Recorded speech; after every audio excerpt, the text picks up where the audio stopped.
Assalamualaikum warahmatullahi taala wabarakatuh. Salam sejahtera dan selamat malam. Kita jumpa dalam siaran hari ini 15 hari bulan Disember 2021.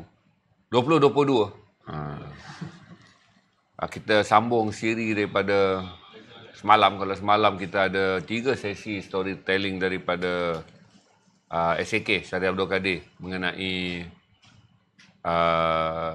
siapa kita cerita semalam? Semalam kita cerita pasal arwah Pak Leh. Kita cerita pasal arwah Tuan Bahadun dengan arwah Tan Sri Zaman. Saya tunggu number naik dulu. Sementara tu kita minta lah Syarif cerita. Macam mana dia? Benda-benda kes-kes lama ni dia boleh melekat dalam ingatan. Sebab kes lama ni yang boleh melekat tu bang, sebab dia nak habis perbicaraan tu ambil masa lama. Saya ambil contoh tentang kes Mona Fendi lah. Sebelum kita pergi dengan lebih jauh kan. Kes tu, kejadian tu berlaku pada tahun 1993. Saya baru habis sekolah je. Okay. Selama ni kita duk tengok kat kolej tu, kita duk tengok je contoh Mona Fendi apa semua ni kan. Siapa sangka, rupanya saya dah masuk jadi wartawan jenayah pun, kes tu tak selesai lagi. Okay. Bukan masalah tak selesai, maksudnya hukuman belum dilaksanakan. Jadi saya, contoh kes Mona Fendi ni satu kes yang sangat klasik lah. Kerana saya tahu kes ni masa saya habis sekolah. Okay. Rupanya saya sendiri, di pengakhirannya saya sendiri terlibat lah. Dalam arti kata lain. Saya kena buat dia punya liputan masa dia dihukum apa semua kan. Satu yang orang kata tak sangka lah. Kita dulu duk baca paper kat rumah je. Kes ni. Rupanya akhirnya kita sendiri. Sebab tu kalau balik pada soalan abang tu, macam mana kes-kes besar ni melekat dalam fikiran. Sebab dia mengambil masa yang lama. Jadi kita, dan selalunya kes-kes ini bukan senang untuk diselesaikan. Betul. Polis ambil masa yang lama. So kita pula di wartawan jenayah ni, kita kena ada follow up. Melaporkan tu satu hal. Tapi kita punya ketua pengarang sentiasa alert pada kita. Make sure story suspect tu ditangkap, kita tak miss. Make sure kita jangan scoop. Jadi kita sentiasa alert. Dalam arti kata lain, di jabatan pengarang tu, kita ni sentiasa berada dalam ketakutan. Abang bayangkan, saya nak share sikit lah pengalaman saya sebagai ni wartawan jenayah ni. Ketua pengarang kita, Datuk Khalid Muhammad ni garang dia dengan muka dengan jambang dia kan. Sebelum nak pergi kerja tu, masa tu saya tinggal di Rawang, on the way nak pergi ke Chan Solin Jalan 5 ni, saya singgah dulu stesen minyak ataupun 7E bang. Alright. Saya nak tengok dulu front page paper lain apa. Bang, kalaulah salah satu paper tu tunjuk story artikel yang kami tak ada, berkenaan jenayah tu, saya rasa nak pitam lah. Saya kata mati aku ni. Mati aku bang. Memang betul. Yep. Sebab di jabatan pengarang, kita mesyuarat 2 kali satu hari. Mesyuarat pagi nak tentukan apa yang kita miss dan nak tentukan apa hala tuju story pada hari tu. Okay. Mesyuarat petang nak tentukan front page. Jadi jabatan pengarang akan meeting dalam pukul 10 ataupun 11 pagi. Di situlah macam postmortem lah. Apa yang kita miss selalu yang jadi masalah di jenayah lah. Sebab macam assignment lain, assignment politik ke apa, kebanyakannya memang dah ada jadual dia. Semua akhbar ada. Jadi tak ada isu. Menteri sentiasa menyerahkan jadual nak publicity. Jenayah takkan. Jenayah ni dia bukan benda yang dijemput. Sila datang ke kes pembunuhan, tak ada. Kan? Dia bergantung 100% kepada kita punya sources, kita punya network dengan rakan-rakan di meja jenayah akhbar lain, walaupun kita bermusuh.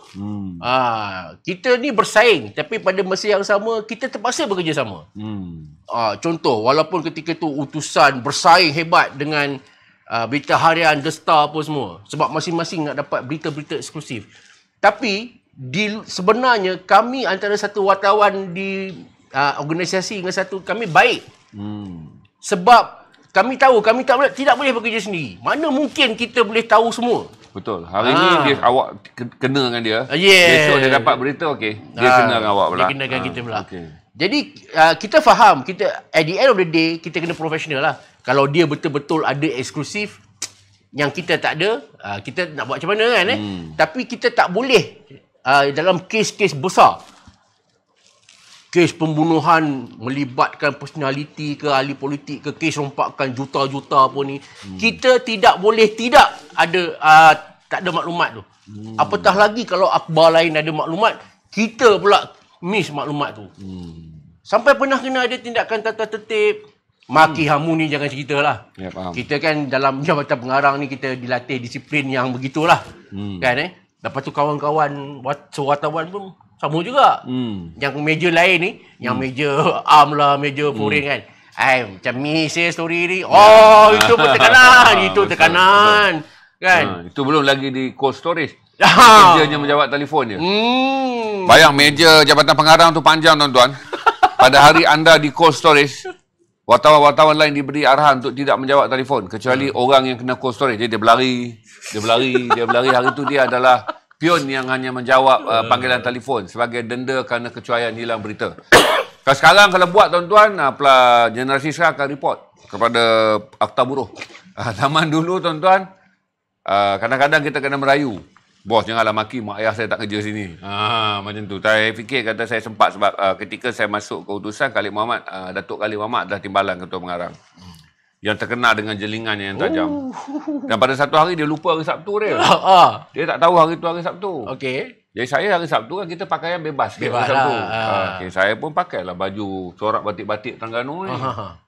Datang dia sudah jeling. Dia masuk bilik, Datuk Aziz Sak panggil saya kata, nah, Datuk panggil. Saya pergi. Balik sekarang, ni bukan hari raya. Dia. Saya balik. Saya ganti baju dah lah balik kena naik bas mini. Balik ganti baju datang balik dia minta maaf. Saya lupa hari ni Sabtu. Kita dah balik lah. Kita dah balik dah. Kita pun heran kan hari ni hari Sabtu tapi tak boleh lawan lah. Dia sangat menakutkan tuan-tuan. Dia Mamak Penang yang paling ngeri wajahnya. Dengan jambang dia. Tapi sangat dihormati. Jadi kita dah balik, datang balik, dia pun nak turun balik. Oh dia beritahu, minta maaf. Saya tak tahu hari ni hari Sabtu. Kita dah 2 kali bah dah dia. Saya pernah dicok keledek rebus lah macam-macam. Kan? Saya sampai sekarang saya tak faham apa keledek rebus. Dalam meeting tu, yalah saya masa tu penolong ketua meja jenayah. Jadi kita wajib lah. Dalam meeting tu, dia akan tanya seorang-seorang. Saya cerita benda ni sebab mungkin orang luar tak faham kita punya cara bekerja kan. So bila petang tu, untuk menentukan apa berita lead, second lead, third lead. Muka depan akhbar ni tuan-tuan adalah pelaris. Itulah yang akan menentukan laris tak laris tu. Surat khabar. Dia ada lead yang mana yang utama lah. Second lead yang bawah, third lead yang atas. Selalunya cerita-cerita jenayah akan duduk di third lead. Di atas. Sebab bila lipat paper tu, jual kat 7E ke apa, kita akan tengok kat atas tu. Atas tu, betul. Dulu mamak store dia susun. Yes. Yang atas tu yang akan awak nampak orang baca dulu. Yeah. Jadi makna kata third lead tu memang dah reserve dah untuk berita jenayah. Walaupun kita tak tahu lagi apa jenayah pada hari tu. Okay. Kan? Jadi Datuk Khalid akan tanya seorang-seorang. Okey, lead kita pakai cerita apa hari ni? Masing-masing ketua meja akan fight lah. Untuk mendapatkan tempat tu. Bos, berita luar negara ni menarik ni. Kapal terbang jatuh apa. Lepas tu BJ Ekonomi pula kata, BSKL lagi. Masa tu BSKL lah. Bursa Saham Kuala Lumpur. Kita dah naik berapa point apa semua. Lepas tu yang politik lah selalu menang. Kesusahan. Orang ni kehilangan jawatan, orang ni dapat jawatan. Okey, dah habis macam tu. Kita duduk diam ni. Sebab kita dah berpuluh dah ni. Mampulah dia tanya apa. Sebab cerita tak ada yang menarik. Kan? Okey, yang ni first lead. Yang ni lead. Yang ni second lead. Third lead. Crime. Dia terjerit daripada belakang. Jenayah. Ada cerita apa hari ni? Kalau cerita best boleh lah bang. Benggah hanya bagi tahu. Kalau setakat helmet hilang 2 macam mana bang? Kita mana nak jual paper. Betul. Kita macam tu lah. Jadi itu kisahnya. Macam mana pun kita kena pastikan hari tu ada story yang menarik untuk crime. Kalau tak ada story menarik, dia akan kata keledek rebus. Itu saya kena tu. Keledek rebus adalah gambaran makanan pilihan yang paling tak dikenaki. Ya ke? Baru saya tahu. Kalau orang jamu sarapan ni, kalau keledek rebus di kampung, yang paling teruk lah sarapan. Dah tak ada apa dah ni. Rebus keledek. Kalau keledek goreng tu tanda rajin. Kalau keledek buat serawar, keledek buat pengat, keledek rebus adalah yang paling tak terpakai. Paling cokiang paling cokiang. Itu yang kita panggil keledek rebus tu untuk menggambarkan sesuatu yang langsung tak ada nilai dia. Kalau tak bagi pun tak apa. Sarapan keledek rebus ni tak bagi pun tak apa. Okey Syarif, kita dah ada berapa ratus orang sekarang Okey, 1.2. Syarif, saya nak mula ceritakan tentang Mona Fendi. Mona Fendi. Saya kongsi. Ya. Silakan. Open Okey. card. Tahun 1993 adalah tahun yang agak menggemparkan di Malaysia ni. Kerana kita ada kes-kes jenayah yang besar-besar lah, bang. Kalau tuan-tuan masih ingat kes P Kalimutu, Bentong Kali. Yang orang kata apa, Trigger Happy punya penjenayah ni. Yang jumpa orang tengah kencing, kemudian tembak apa semua. Itu pun tahun 93. Tetapi yang paling menggemparkan negara adalah pada tahun yang sama, seorang wakil rakyat lah. Kita tak payah sebut lah, maknanya anda boleh google lah tu. Dan seorang wakil rakyat hilang dan apabila laporan dibuat, seorang pemuda ditangkap. Nama pemuda itu Juraimi. Juraimi ini adalah seorang penagih dadah lah. Apabila dibuat soal siasat, Juraimi telah membawa sepasukan anggota polis ke sebuah rumah kosong di kampung Uludong, Raub. Uludong Raub, saya rasa. Raub. Uludong Raub. Dan Juraimi telah membongkarkan satu benda yang sangat mengejutkan. Rupa-rupanya Juraimi membuat pengakuan bahawa telah berlaku satu kejadian bunuh di mana beliau telah diarahkan untuk menetak mangsa dan seterusnya mengerat mangsa kepada 18 bahagian. Allah. Satu kejadian yang cukup menggemparkan. So keesokan paginya, pengarah Jabatan Siasatan Jenayah ketika itu, Allahyarham Datuk Zaman Han, telah berkejar ke sana dengan membawa pasukan juga tim jenayah berat dan unit penculikan di Bukit Aman untuk pergi ke rumah berkenaan, dan Juraimi telah menunjukkan satu lubang yang telah ditutup dengan konkrit lah, telah disimen lah. Telah disimen. Katanya dia telah memasukkan 18 kerat tubuh manusia tersebut ke dalam lubang itu. Jadi Datuk Zaman Han telah mengarahkan, antaranya adalah Sarjan Major Besara Sabu. Masih ada lagi. Jadi dia orang telah pecahkan konkrit tu, dan apabila mereka ambil dengan tangan tu, mengejutkan lah. Kerana memang betul lah seperti apa yang didakwa, terdapat rangka manusia yang telah dicincang ataupun dipotong kepada 18 bahagian. Kemudian Datuk Zaman Han ketika itu telah memanggil Menteri Besar Pahang ketika itu, Tan Sri Khalil Yaakob, untuk ke tempat kejadian. Jadi Tan Sri Khalil Yaakob yang last yang di Petua Melaka tu, yang Gubernur Melaka tu pun bekerja ke tempat kejadian dan mengesahkanlah bahawa mangsa adalah wakil rakyat yang dilaporkan hilang itu. Okey. Apabila soal siasat lanjut dibuat ke atas Juraimi, Juraimi mendedahkan sebelum itu mereka telah withdraw. Yang withdraw tu tak tahulah arwah sendiri ke atau tu saya pun tak apa ingat lah. Telah withdraw cash sebanyak RM315,000 daripada akaun mangsa. Okey. Dan duit itu dibawa lari oleh dua orang, sepasang suami isteri yang dikenali sebagai Mona Fendi dan juga Afandi Abdul Rahman.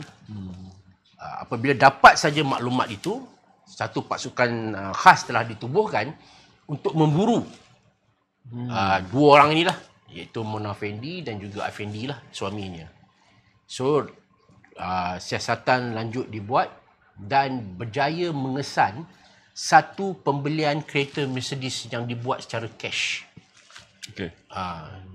Iaitu lebih kurang harga dia dalam RM200,000. Kemudian satu pembelian telefon bimbit yang berharga 10,500. Dulu saya ingat tu lah kot, ala-ala communicator lah kot. Ato ke apa kan 10,000 harga tu. Tahun 93. Yes. Kemudian ada pembelian cincin, barang kemas semua yang dibuat oleh penama yang diburu tu. Iaitu Mona Fendi. Ada barang dibeli oleh Afandi. Jadi yang lawaknya tu macam mana nak tangkap ni. Jadi ada satu sekatan polis berjaya mengesan mereka ni dalam kereta Mercedes tersebut. Di Wangsa Maju. Maknanya selepas kejadian pembunuhan tu, kedua-dua ni terus shoot pergi KL. Enjoy kita berjaya kesan bil-bil minuman, makan mewah di hotel mewah apa semualah di atas nama dua ni. Jadi follow di satu tempat di Wangsa Maju ada satu rock block. Saya ingat lagi arwah Tuan Takbir. Tuan Takbir ni adalah DSP Tuan Takbir. Dia mengetuai unit pencolekan di Bukit Aman. Ada arwah dah pun. Okey, dia kata mula-mula saya berlakon lah seolah-olah kita buat rock block. Bila kita berhenti tahan dia, Mona tanya, kenapa kami kena tahan tuan? Kan? Oh, sila ikut ke balai sebab kamu speed trap. Kan tak mau kecoh lagi. Sila ikut ke balai kita speed trap. Jadi bila dibawa ke balai, polis membentangkan satu-satu finding dia orang tentang Juraimi, tentang bil, tentang pembelian kereta apa semua. Couple ni tak boleh nak kata apalah. Akhirnya kedua-dua mengakulah bahawa ya, mereka terlibat. So ceritanya Afendi adalah Juraimi itu tertuduh pertama. Dalam kes Mona Fendi ni, Juraimi ni tertuduh pertama. Tertuduh kedua adalah Afandi. Tertuduh ketiga barulah Mona. Maknanya mungkin beban kes tu, maknanya di sinilah orang kata sebenarnya Mona bukanlah terlibat secara langsung pun. Kalau takkan dia duduk kata tertuduh ketiga kan. Arahan dikeluarkan oleh Afandi kepada Juraimi.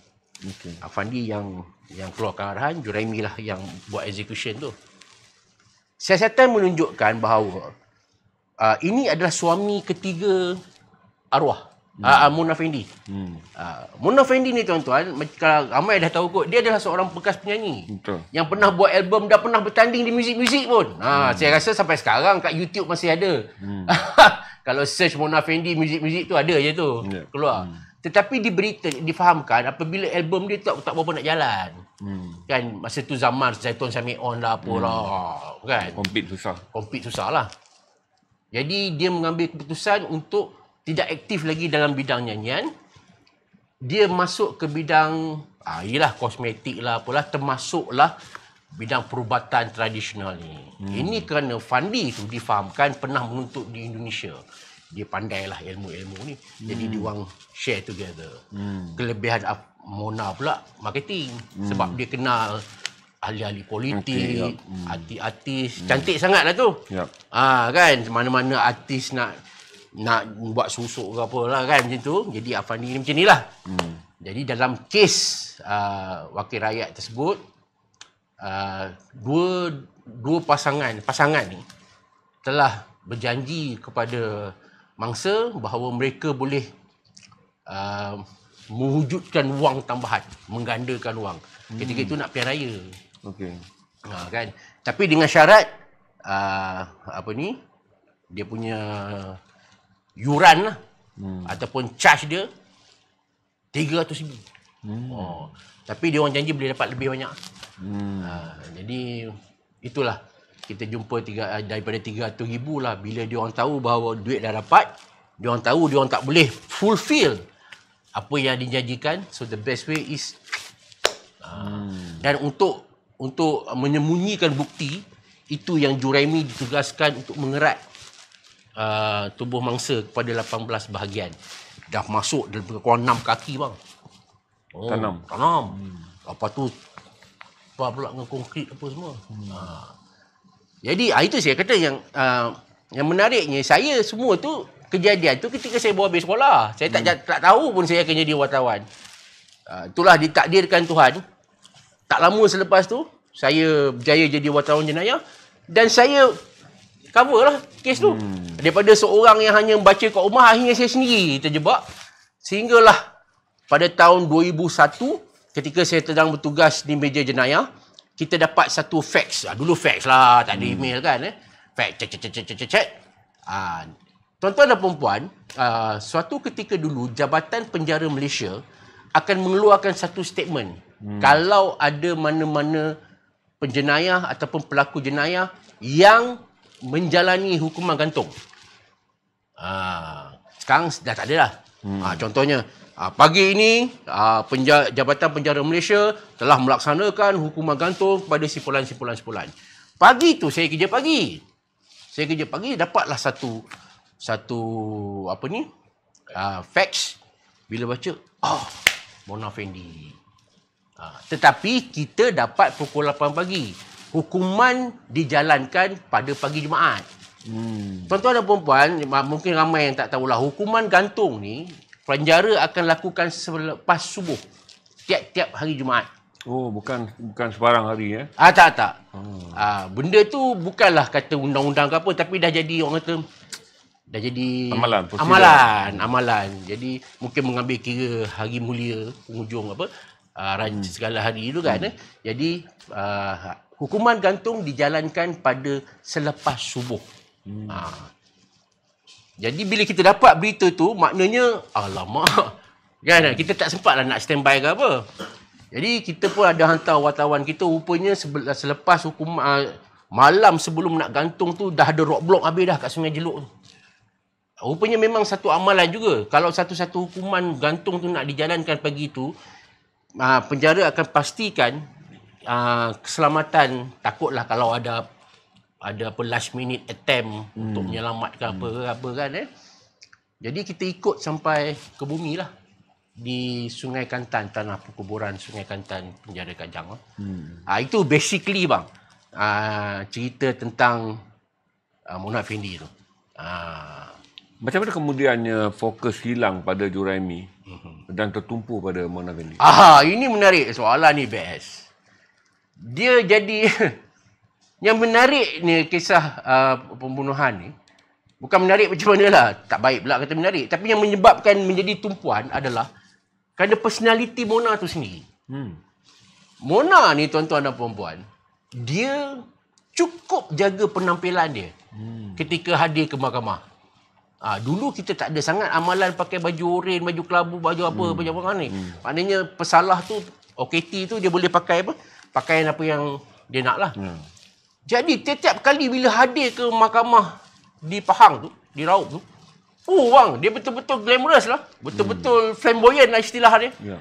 Dia cukup jaga penampilan dia, fashion dia apa semua kan. Dengan bermakeup lah apa semua. Yang mula jadi kes ni dah mula diperkatakan apabila berlaku beberapa perkara pelik. Kan, sama ada benda tu Allahuaklam. Contohnya semasa perbicaraan di Raub, pernah sekali tiba-tiba elektrik terputus. Ketika masuk bab soal jawab tentang penemuan rangka mayat di lubang, masa tengah berhujah ni antara pendakwa dengan peguam bela ni, lampu elektrik terputus.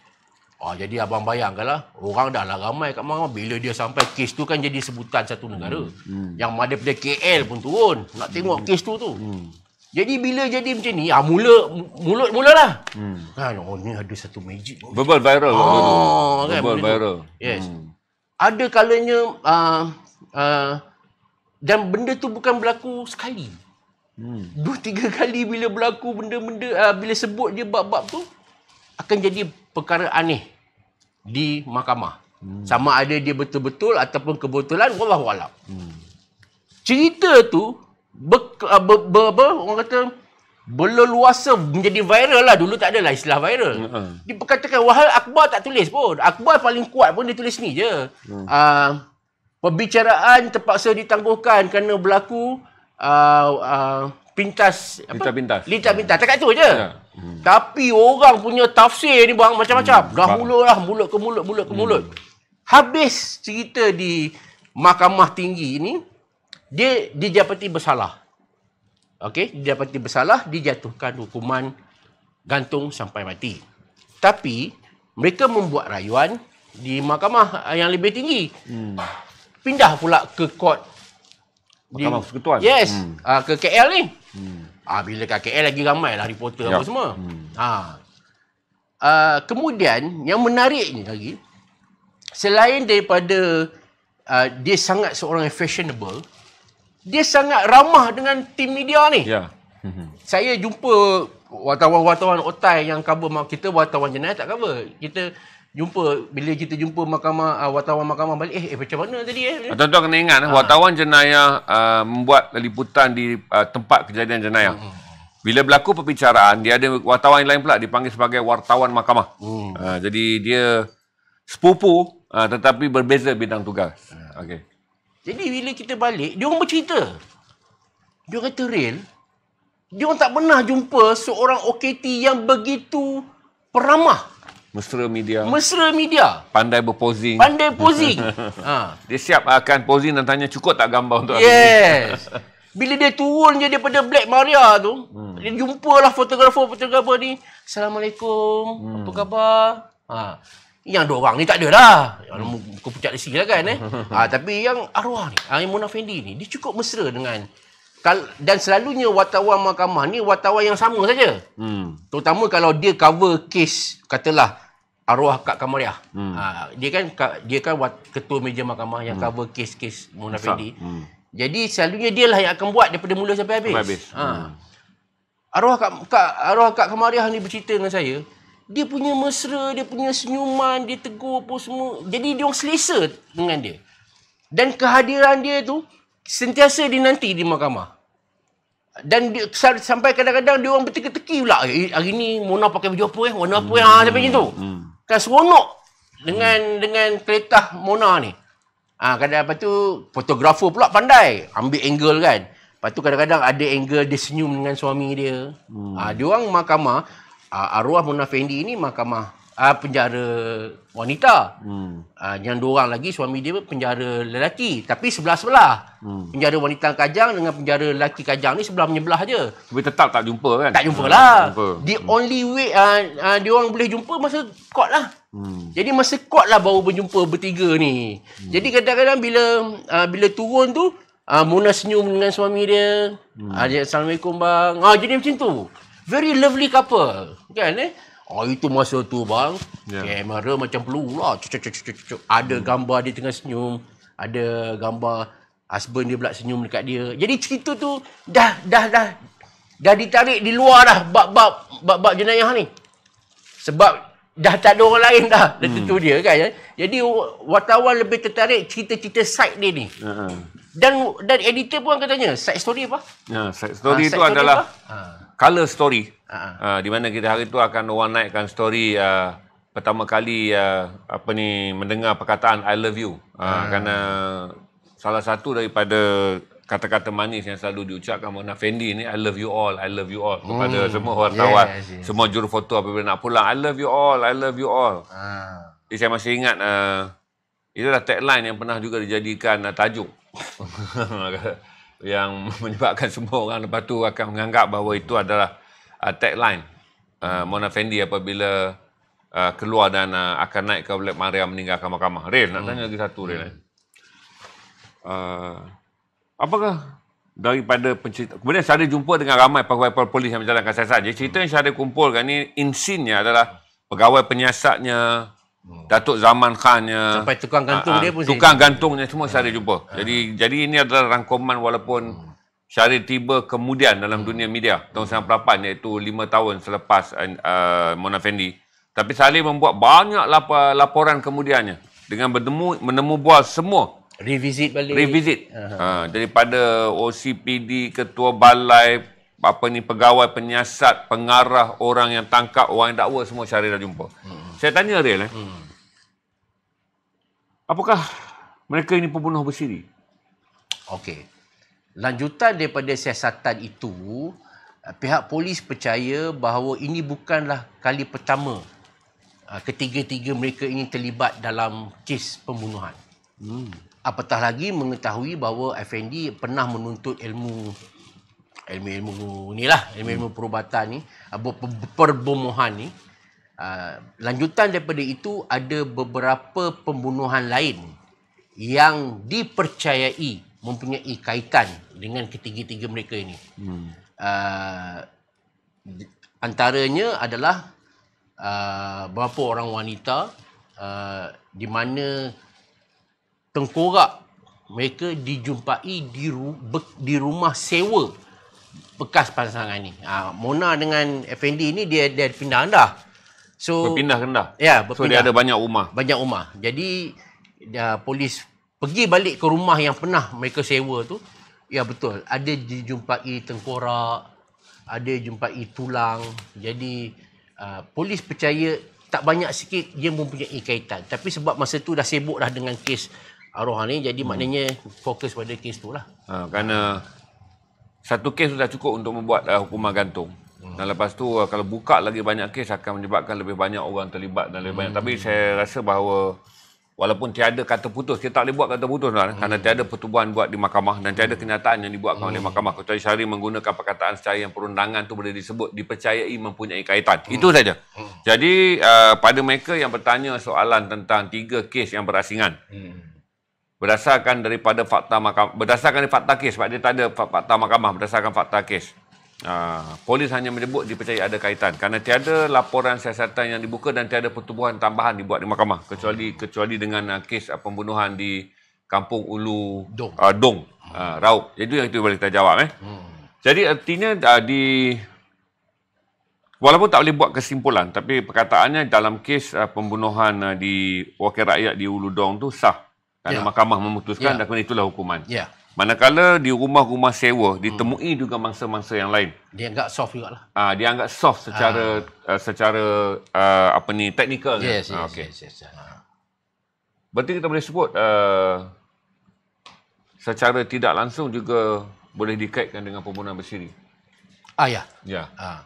Cuma tiada kenyataan rasmi dibuat oleh pihak polis. Cuma ada sekali tu sebila saya interview arwah Tan Sri Zaman. Sebab arwah Tan Sri Zaman ni dia ada simpan satu cerita menarik ni tentang bila pengalaman dia menyiasat kes arwah Mona Effendi ni. Dia beritahu dia, "Ril, awak tahu tak? Saya ni ada pengalaman sikit ni pasal kes Mona Effendi ni."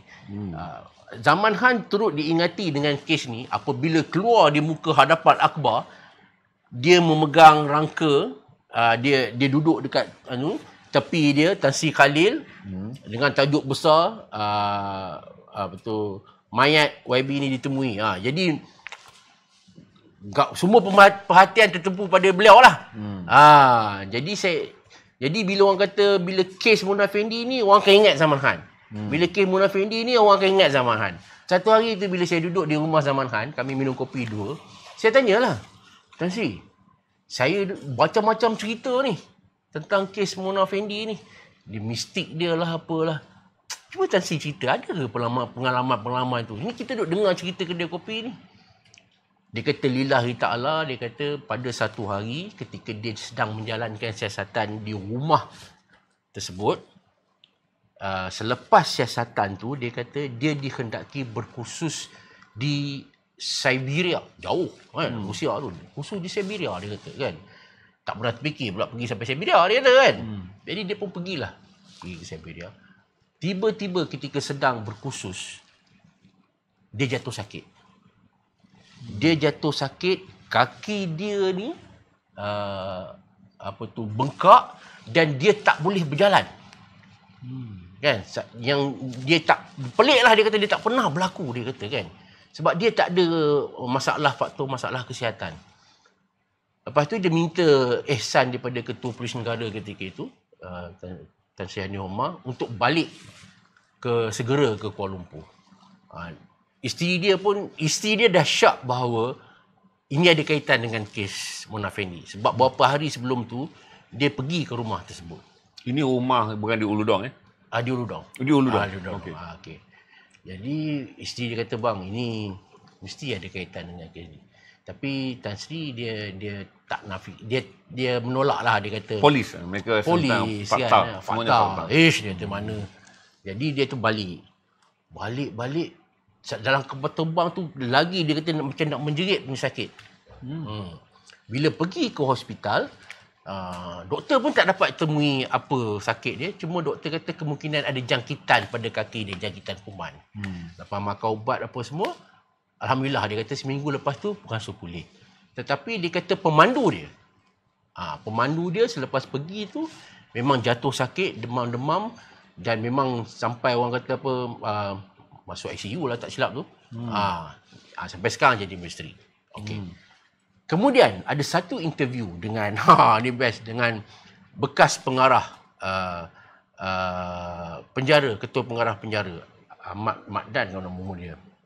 Bukan bila kecoh-kecoh yang kata banyak cerita bang. Ada yang kata Mona Fendi boleh terbang keluar daripada penjara. Ada yang kata jumpa Mona Fendi dekat Cokit. Ada yang kata Fendi tu dia boleh buka gari lah apa semua. Jadi bekas ketua pengarah penjara ketika itu pernah panggil sendiri. Ni cerita ni. Pernah panggil sendiri Afandi duduk berdua dengan dia dalam satu bilik. Masa tu dia beritahu semua pegawai-pegawai penjara lain jangan kacau. Saya nak berdua saja dengan Afandi ni. Jadi dia tanya, dia sembang dengan Afandi. Sambil dia sembang tu dia duk tengok Afandi ada buat apa-apa tak? Dekat tangan dia tu. Dia tengok Afandi diam je. Lepas tu lalas sekali dia tak puas hati dia tanya, "Baik, saya nak tanya kamu. Sekarang kita berdua, kan? Benda ni saya takkan cerita siapa-siapa. Awak boleh buka gari ni tak? Depan saya, depan ketua pengarah ni." Kan Afandi tengok muka dia. Dia kata nak buka macam mana, kunci tak ada. Maknanya benda tu hanya mitos saja. Cerita-cerita tambahan. Cerita-cerita tambahan. Okey, bab Mona Fendi pula. Bab Mona Fendi tu bang. Mona Fendi di penjara Kajang ni, dia ada seorang warder perempuan yang memang ditugaskan untuk jaga dia. Nama warder tu Kak Jah. Kak Jah. Kak Jah ni masa mula-mula nak kena jaga Mona Fendi tu, dia kata dia punya kecut lah. Dia punya menggeletar bila dia diberitahu dia yang kena jaga Mona Fendi. Mona Fendi punya sel ni paling depan. Maknanya masuk-masuk je memang nampak Mona Fendi ni, kan? Lepas tu dia kata, mula-mula memang dia ni. Lepas tu dia duduk dengar cerita apa Mona Fendi boleh terbang lah apalah. Dia tanya Mona Fendi tu. Mungkin lebih kurang macam ni lah. Mona, betul ke kau boleh keluar, boleh terbang apa semua. Dia kata betul. Mona Fendi akui, betul. Saya boleh keluar dengan lock-up ni, dengan sel saya, begitu saja. Macam mana kau buat? Kalau akak buka pintu lah. Kan? Kalau akak buka pintu, saya keluar lah. Lepas tu betul ke? Kau ni orang kata yang kau sembayang-sembayang ni kau fake je. Istilah dia kan. Sebenarnya kau sembayang benda lain. Kau baca Al-Fatihah sebab antara tuduhan pada Mona ketika itu, dia sembayang pun bukan sembayang betul. Saja nak mengaburi mata warder. Sampai ada tuduhan mengatakan bahawa dia baca Al-Fatihah pun terbalik. Bukan baca betul-betul. Baca dalam keadaan terbalik untuk dia punya ilmu dia lah. Jadi Kak Jah tanya dia, betul ke kau ni baca Al-Fatihah terbalik? Mona Fendi cakap apa tau? Kak, kita nak baca Bismillah terbalik pun payah tergeliat lidah. Apatah lagi satu surah Al-Fatihah. Itu jadi, kan? Betul juga Kak Jah kata. Cuba dia akak, kita ni nak baca Al-Fatihah terbalik pun terkial-kial tau. Dan nak buat apa? Lebih baik kita baca betul-betul. Tak ada faedah. Apatah lagi orang tuduh saya baca Al-Fatihah terbalik. Ayat punya lah panjang. Bismillah terbalik pun payah. Apatah lagi Al-Fatihah. Jadi Kak Jah kata, sebenarnya, itulah orang kata apa, banyak benda-benda tak betul. Kak Jah kata, Mona adalah antara banduan yang paling kuat ibadah. Dia akan isi masa dia dalam tu sama ada solat ataupun wirid. Doa. Solat, wirid, doa. Solat, wirid, doa. Tuan-tuan, ini kita dengar daripada saksi depan mata, bukan cakap dengar. Kerana Kak Jah adalah pegawai warden bertugas yang menjaga Mona. Dan Kak Jah menyampaikan kepada Syahril dalam suasana formal atau tak formal kepada bukan pada saya lah, dalam satu temu bual lah. Temu bual. Kepada dalam satu temu bual. Jadi nanti kita akan fikir kata ini adalah perkara yang paling kita boleh anggap sahih kerana dia bukan cakap dengar. Dia bukan hearsay. Jadi memfitnah orang yang dah tiada untuk membela dirinya adalah satu yang tak adil. Haji Syarif pun dah jelas kan kata orang yang menjadi penjaganya ketika dia berada di penjara mengesahkan Mona seorang dia, macam ni tuan-tuan, dia dituduh bunuh orang adalah satu perkara yang lain. Dia bersolat dan menyelesaikan tanggungjawabnya sebagai seorang Muslim ketika di penjara adalah fakta yang lain. Jadi kita jangan campur aduk. Jadi Syarif dah jelas kan kata fitnah mengenai dia boleh keluar tinggal penjara. Ya, itu tak betul sama sekali. Bacaan-bacaan yang membawa kepada syirik dalam amalan agamanya juga satu fitnah. Jadi yang benar hanyalah dia, suami dia dan juga Juraimi terlibat dalam kes pembunuhan. Dan Kak Jah cerita, dia suka share, bercerita. Macam storytelling jugalah. Dia ni ramah.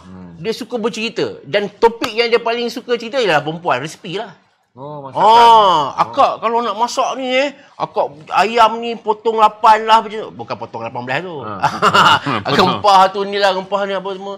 Dan kadang-kadang Kak Jah ni teringin juga nak kuik-kuik cerita pasal kehidupan dia apa semua kan. Dia langsung tak cerita keburukan orang. Tapi dia akui dia cukup sayang dengan suami dia. Dia cukup sayang dengan Fendi ni. Dan saya masih ingat ada salah satu akhbar pojok pernah interview bekas suami Mona Fendi ni. Nama Mona Fendi ni sebenarnya Masna. Bekas suaminya seorang bekas anggota polis. Suami dia bekas. Maksudnya sebelum kahwin dengan Fendi ketiga. So dia ada dua suami yang lain. Yes. Salah seorang daripada dua tu bekas anggota polis. Dia mencerita memang Mona Fendi ni seorang yang sangat penyayang. Cukup penyayang. Sebab itu ada satu ketika kita difahamkan peguam ada menawarkan pada Mona Fendi. Sebab dia kan tuduh ketiga. Dia tak begitu kuat tau. Kan berbanding dengan Juraimi dengan Effendi. Pernah bantu class action. Dia seorang. Pendakwa raya minta. Yes. Kau nak tak? Maknanya mungkin pergi ke seumur hidup ke apa ke. Dia kata dia nak. Tapi dengan syarat suami dia sekali. Kalau nak kurangkan hukuman, kena kurang hukuman dengan suami dia sendiri. Kalau dia seorang, dia tak nak. Tak apalah, dia kata gantung sekali lah. Nampak tak? Begitu dia punya sayang pada suami dia tu. Jadi Kak Jah cerita, dia ni suka bercerita tentang zaman dia jadi artis lah apa. Suka bercerita resepi masak apa semua. Ini paling best. Yang ni saya interview sendiri. Pegawai yang ditugaskan untuk melaksanakan hukuman gantung ke atas arwah. Dia cerita, dia pun tak tahu macam mana Mona boleh tahu dia salah seorang penarik tu. Tapi mungkin dia boleh agak lah kot kan. Tiap-tiap kali dia lalu di depan sel Mona, walaupun dia lelaki tapi mungkin dia pegawai tinggi ke apa. Kalau Mona ternampak dia kat mana-mana, Mona akan tanya, "Tuan, bila nak kena gantung ni?" Maknanya dia tak sabar untuk menjalani hukuman tu. Untuk pengetahuan bang, kes tu tahun 93. Hukuman dilaksanakan pada tahun 2001. 8 tahun je. 8 tahun penyiksaan tu. Hari-hari. Esok tu belum tentu akan digantung. Esok belum tentu akan digantung. Dan Kak Jah ni cerita, Kak Jah share dengan pembaca bagaimana saat-saat terakhir dia nampak Mona Fendi ni. Ketika itu Mona Fendi dibawa, tiba-tiba dia nampak Mona Fendi dibawa keluar daripada blok tu. Lepas tu dia tanya, pasal apa pula ni? Dia pun cakap kat Mona, kau nak pergi mana? Mona cakap, nak pergi shopping kak. Dia buat lawak lah. Nak pergi shopping je kak. Dia senyum kan. Lepas tu dia toleh kat Mona, dia toleh kat Kak Jah, dia senyum. Rupanya masa tu Mona akan dibawa ke blok sebelah untuk berjumpa dengan suami dia untuk kali terakhir. Jadi keesokan tu, bila lepas digantung tu, barulah Kak Jah tahu rupanya itulah kali terakhir dia dapat berjumpa Mona. Dia punya menangis lah, dia punya sebab lah. Kalaulah dia tahu Mona akan digantung, dia sendiri pun tak tahu. Jadi masa diberitahu dia akan digantung tu, kegembiraan Mona ada dua. Pertama, akhirnya dia digantung. Yang kedua, dia akan bertemu Tuhan dia lah. Yang kedua, kerana itulah kesempatan terakhir untuk dia bertemu dengan arwah suami dia dan sama-samalah pergi menghadap ilahi. Itu hebat. Luar biasa, bang. Tu tuan-tuan, kita dah 45 minit dengan kes Mona Fendi. Saya fikir banyak untold story. Saya fikir kita tak boleh buat judgement pun tuan-tuan, kerana ini bukan sesi mahkamah. Jadi Syarif menceritakan semua point of view dan juga fakta yang dia ada mengenai Mona. Dan Mona, saya nak ulang bang, saat-saat sebelum digantung, Mona seolah-olah merasa bersyukur. Dia redha bang. Masa dibawa keluar untuk digantung, dia dalam keadaan senyum. Seperti mana yang selalu dilihat. Dia seolah-olah terima bahawa okeylah, inilah masanya untuk aku menjalani hukuman dunia lah. Dan dia seolah-olah dah well prepared. Sebab seperti mana yang relevan, kalau kita tengok pula statement-statement Kak Jah, dia menghabiskan masanya di penjara dengan solat wirid. Dia sentiasa tersenyum, tak mau bercakap buruk pasal orang apa semua. Dan relevan. Dan setiap kali bila nampak tuan tu, dia akan tanya, bila saya nak kena gantung? Maknanya hari dia kena gantung tu mungkin merupakan hari yang paling indah dalam hidup dia, wallahualam. Untuk seorang wanita yang 8 tahun. Ramai orang kata mungkin juga bukan dia yang bunuh, sebab kan dia tak mengarahkan pun. Tapi sebab dah kena tangkap bersama kan, tapi dah dalam pertuduhan tu bertiga. Dia pun tak nak langsung nak bagin ke apa ke. Kalau nak bagin hukuman, dia nak bagin dengan suami dia sekali. Sesuatu yang mustahil bagi Pejabat Pendapat Raya. Betul. Kerana suami dia adalah dan juga suami dia dianggap sebagai tertuduh utama bersama dengan dengan Jamil. Kita bukan malam ni kita bukan nak justify perbuatan dia tu. Maknanya kesalahan tu salah lah. Tapi kita nak justify kata semua bahagian yang benar tentang diri seorang manusia harus dikatakan sebagai benar. Sebab dokumen ni akan ada dalam YouTube. Sekurang-kurangnya orang lain ramai yang dah meninggal. Kak Jah, wartawan Kak Kamariah dah meninggal. Orang yang dianggap sebagai pengumpul fakta mahkamah, kan dia ada dalam semua perbicaraan kes ni. Arwah Zaman Khan pun dah meninggal. Arwah Tan Sri Zaman Khan yang memulakan siasatan dan membawa kepada tangkapan pun telah tiada. Jadi tukang gantung tu pun dah pencen. Tukang gantung pun dah pencen. Kak Jah pun dah pencen. Jadi itu yang kita kumpulkan sekurang-kurangnya pada ke depan. Tuan-tuan akan dapat melihat bahawa tidak semua benda hitam-hitam. Tak semua benda putih-putih. Kita yang kita bimbang ni tuan-tuan, kita yang hari berasa baik ni, kita punya hujung hari tak tahu macam mana. Tapi daripada cerita yang dikumpulkan tentang Mona Fendi ni, hujung harinya insya-Allah kita doakan adalah baik. Jadi kita habis bahagian ni, kami minum kopi sekejap, tuan-tuan berteguk kopi. Agak panjang. Ada komen ke apa? Ada pertanyaan ke apa? Itulah cerita. Dia cerita-cerita mana ni dengar dah lah. Saya tanya dah pasal orang ni. Saya yang level dengan dia pun tak tanya. Saya suruh dia cerita je. Tuan-tuan dengar je lah. Tanya ni kadang-kadang ada soalan yang tak masuk di akal nak jawab. Kan? Jadi tak perlu. Dengar je apa-apa. Adalah saya lepas dia arwah digantung ni, saya ada pergilah revisit balik lah. Revisit balik kubur dia di Kajang. Tapi saya tak nak disclose lah kat mana kan. Nanti kan ada pula yang buat niat tak baik ke apa kan. Kemudian saya pergi pula balik. Saya jumpa dengan tukang jaga kubur kan. Tanya, iyalah orang ni macam-macam lah. Dia kata memang betul. Ramai orang kata, mana kubur Mona Fendi, mana kubur, dengan niat yang tak baik. Mungkin nak buat perbuatan syirik ke apa kan. Tapi Alhamdulillah dia kata hanya beberapa orang sajalah yang betul-betul dia orang beritahu kat sini. Kalau dia tengok datang dengan cara baik apa semua, kalau dia tengok dengan cara yang mencurigakan, dia orang tak beritahu lah. Saya sempat menziarah. Ada gambar kan ada gambar tu. Itulah kubur Allahyarham. Elok je terjaga rapi kan. kita sedekahkan Fatihah kan. Kemudian saya juga revisit balik ke tempat pembunuhan tu, rumah tu di Uludong tu. Orang-orang Uludong tahulah. Rumah tu pun dah naik semak sama dah. Dah tak ada structure pun dah tak ada dah. Tapi memang seram juga lah bang. Yalah. Kan tempat pembunuhan. Kalau untuk saya tak pergi lari. Okey, waktu kita break kerana kita akan pergi. Saya rasa kita sambung besok je. Sambung besok lah. Kita rasa untuk M16 kita sambung besok. Sebenarnya saya tak boleh disclose lah. Tapi saya difahamkan begitulah. Satu platform lah. Gantung di satu platform yang sama. Tarikh yang sama, hari yang sama tapi penggiliran yang berbeza. Saya No. Dua sekali. Tiga sekali. 3 sekali jam. Okey. Di Kajang. Di Kajang. Okey. Tahun 2001. Okey. Maknanya selepas berapa tahun lah? 93, 8 tahun lah. 8 tahun. Ha?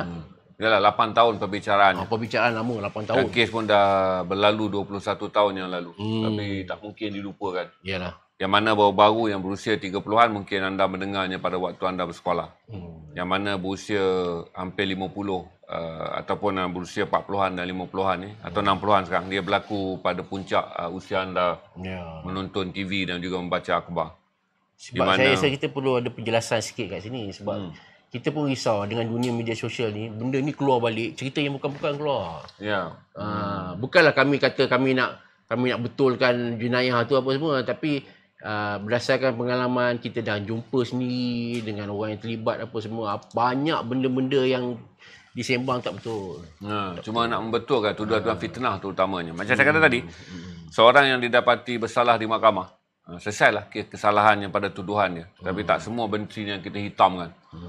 Ada bahagian-bahagian diri dia yang pembuktiannya lengkap, saksi badannya ada tentang kebaikannya, kita cerita je lah. Sebab semua benda jadi pengajaran pada kita, tuan. Kebencian, fitnah, apa-apa pun tak bagi kita manfaat. Tujuan kita buat perkongsian ni, tuan-tuan, selain mengimbau kejadian yang berlaku di negara kita, kita ambil the good values, nilai-nilai baik yang ada dalam tu. Ketekunan polis, keprihatinan pihak polis, siasatan yang berjalan dengan sebagai antara kes yang paling berjaya. Yes. Kes Muhammad Effendi, dia kecakapan pihak polis. Sampai pihak pembela langsung tak dapat nak tangkis lah. Nak tangkis. Fakta-fakta kes tu sangat. Dan pegawai penyiasat kes tu, kalau masih melihat, kita ucapkan tahniah lah, iaitu tak silap saya ASP Mahbub. Dia masa tu dia terpilih sebagai pegawai penyiasat cemerlang Polis Diraja Malaysia pada tahun tersebut. Kerana penyelesaikan kes. Kerana berjaya menyiasat kes ni dengan begitu teliti, rapi, DIO lah kes tu. Dia dapat anugerah pegawai penyiasat cemerlang terbaik. Saya ingat lagi Tuan Mahbub. Saya tak tahulah sama ada beliau masih ada ke tak lagi, tapi yang pasti dah pencen lah. Tahniah tuan. Kerana kes pun dah lama. Berarti ramai juga yang telah meninggalkan jawatan dan perkhidmatan.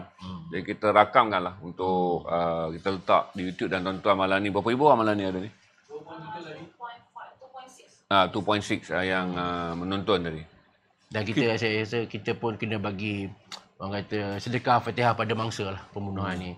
Saya rasa arwah pun tak sangka kan. Mungkin niat dia tu, yelah dia tak sangka lah dia pengakhiran tu boleh jadi macam tu. Benda yang kita tak sangka kan. Mungkin dia dah percaya. Selama ni mungkin dah pernah kerjasama dengan Mona dengan Fendi tapi tak ada masalah. Tapi rupanya yang kali ni pula kan kita sedekahkan Al-Fatihah kepada mangsa yang dibunuh, kepada semualah mangsa.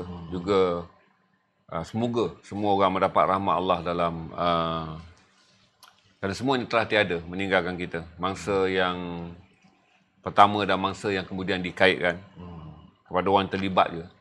Kita doakan yang baik-baik dan kita sedekahkan Al-Fatihah semua malam ni.